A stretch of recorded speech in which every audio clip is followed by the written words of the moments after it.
Journey's End.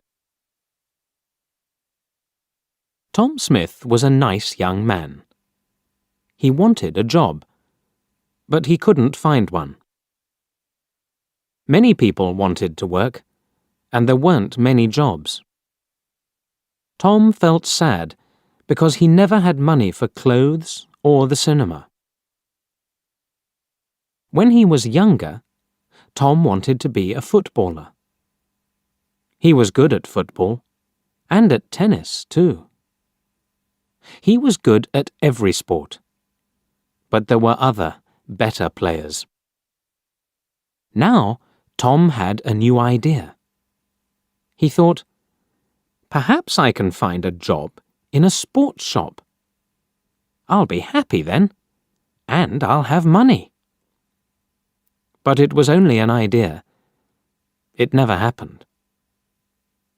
He tried hard to find a job. He looked in the newspapers every day. And he wrote letters for jobs. A lot of letters. But he never found a job. One day, he saw something in the newspaper about a fair in the park near his house. That will be interesting, he thought. It's next Saturday. I think I'll go. Yes, I'll go. I'm not doing anything this weekend, and it won't cost much. On Saturday, Tom walked to the park and bought a ticket for the fair. It was a warm summer day. The sky was blue, and the park was very pretty. There were a lot of flowers, blue, yellow, and red. Tom felt happy when he saw them. The fair was good, too. There were a lot of people there, and many different games. Tom played some games. He won a box of fruit and a book about sport. Then he bought an ice cream because he was hot and thirsty. I'm having a good day, he thought. He sat down and ate his ice cream. Now, what shall I do next? Suddenly, he saw, in large letters, Madam Zelda knows the future. Do you want to know about your future? Come in and talk to Madam Zelda. Tom Smith thought very hard. Shall I go in? He thought. Why not? I'm not afraid of the future. Perhaps it will be interesting. Yes, I'll go in and have a conversation with Madam Zelda. So he went in. It was very dark inside. An old woman with grey hair and a kind face smiled at Tom. Hello, young man, she said. Sit down, and I will tell you about your future. Tom sat down. The old woman looked at some cards on the table. Take 3 cards, she said. Tom took the cards and gave them to her. The woman looked at the cards for a long time. Then she spoke. She didn't smile now. Listen, she said. I have to tell you something very important. Do not go anywhere next Friday. Make a journey next Friday, and you will never arrive. Something will happen on the way. Don't forget now. I can tell you nothing more. Be careful, young man. Tom left. The sun was very hot on his face. He had no more money, and he wanted to go home. I'm not afraid, he thought. I don't go on journeys. I won't go anywhere next Friday. Every day is the same to me. I haven't got a job, so I don't go anywhere. But on Thursday, Tom had a letter. It was an answer to one of his letters. There was a job in a town 30 kilometers away. It was in a sports shop. The boss wanted to meet Tom the next day. Tom felt very happy. I'll have to take a train there, he thought. I can't walk 30 kilometers. Suddenly, he remembered the old woman at the fair, and he felt afraid. "Do not go anywhere next Friday," she told him. "But what can I do?" Tom thought sadly. "I can't lose this job. It's too important to me. I'll have to take the train tomorrow. And what can an old woman know about the future? Nothing." But he wasn't very happy about it, and he didn't sleep well that night. The next day was Friday, and Tom went to the station. He bought a ticket at the ticket office.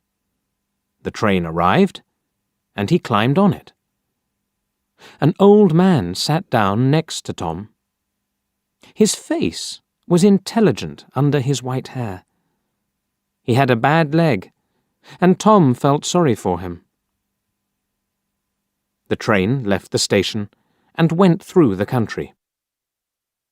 A waiter came round with some food, and the old man bought a sandwich. Then he smiled at Tom and said, "Are you thirsty? I've got some tea with me. Would you like some?"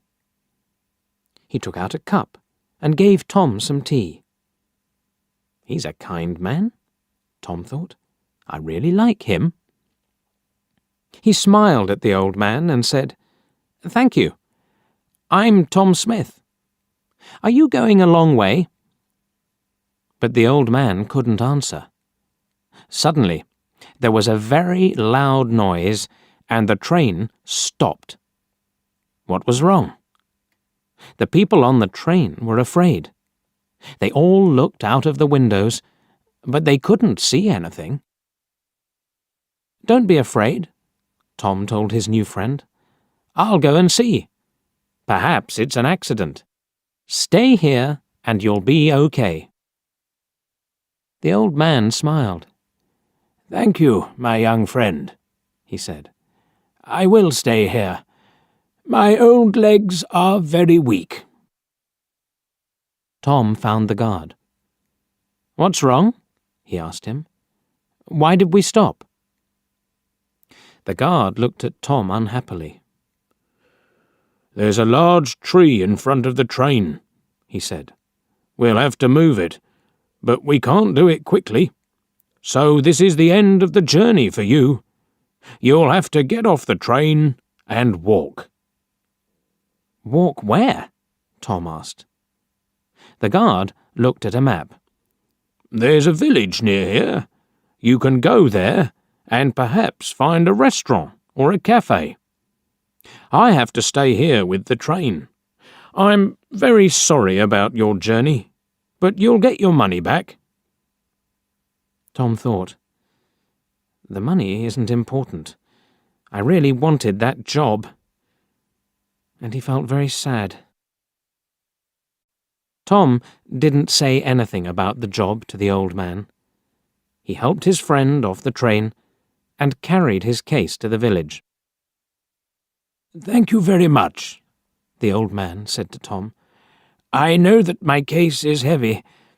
There's a computer in it, and there are a lot of papers." Tom smiled.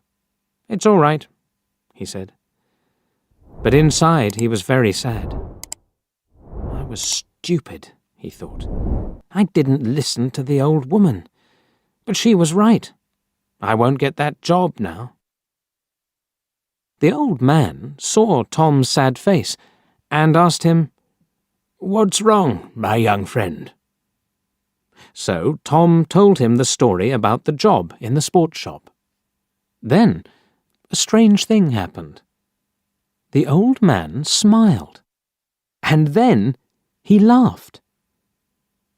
Why did he laugh? Tom didn't know, and he felt a little angry. The old man was his friend, but this was a bad day for Tom. It wasn't funny.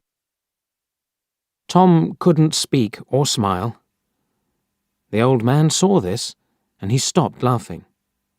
Then he said, "Listen to me, Tom, and don't be sad. I'm a rich man. I've got a lot of shops in different towns, and they're all sports shops. I want an intelligent young man to work in my new shop. It's also my biggest shop. Will you work for me? I think I know you now. You were very kind to me on the train. You're the right person for the job. What's your answer?" "This is wonderful," Tom said, with a happy smile. "This is the best day of my life. Not the worst."